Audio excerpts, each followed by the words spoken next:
Robert, thank you. As we all know, Thanksgiving now just a few days away, and airports are expecting heavy traffic regardless of the coronavirus. And joining us now live to talk more about what you can expect if you are traveling this holiday is TSA spokesperson Lorie Dankers. Lorie, thanks for being here this morning. Appreciate it.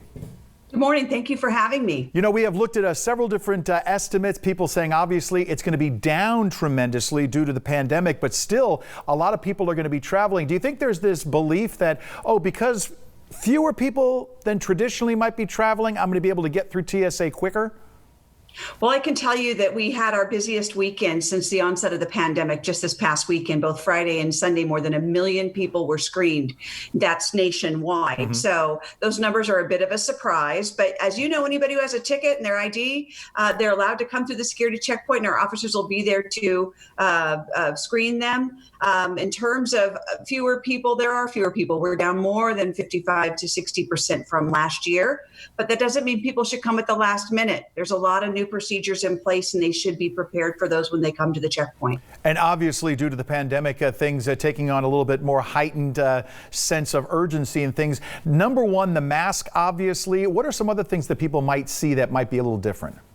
Yeah, so we are asking every traveler to wear a mask to the checkpoint. Our officers are going to be wearing masks. They're going to be wearing gloves. They've always worn gloves, but if as a traveler you want an officer to change their gloves, you can make that request and they're required to do so. You're also going to see our officers in positions where they're closer to the traveler wearing face masks. That's not only for the traveler's protection, but for our officers' protection. Also, if you're traveling with hand sanitizer, you can bring a container of up to 12 ounces, which is more than our usual liquid allowance. But we know that travelers want their hand sanitizer once they clear security, waiting in the gate on the aircraft. And so that's why we've made that exception. Okay.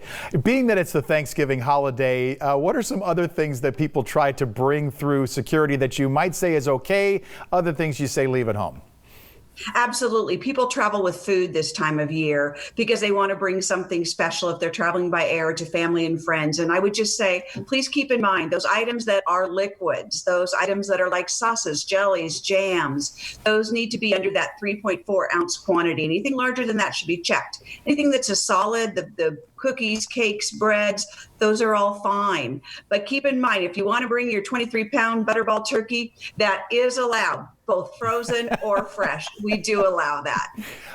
And quickly, I need to get this in. We're in a high-tech age, obviously. I still haven't personally done the TSA pre-check. That's something that I want to do. But is there other apps out there and stuff that can help people out? Absolutely. There's an app called My TSA. It allows you to enter information, everything from FAA air traffic delays to the name of an item to figure out if it can travel in your carry-on bag or if it should be checked. It's an absolute must for people who are traveling, especially during the holidays. My TSA, download it right on your phone and you'll be a pro right away.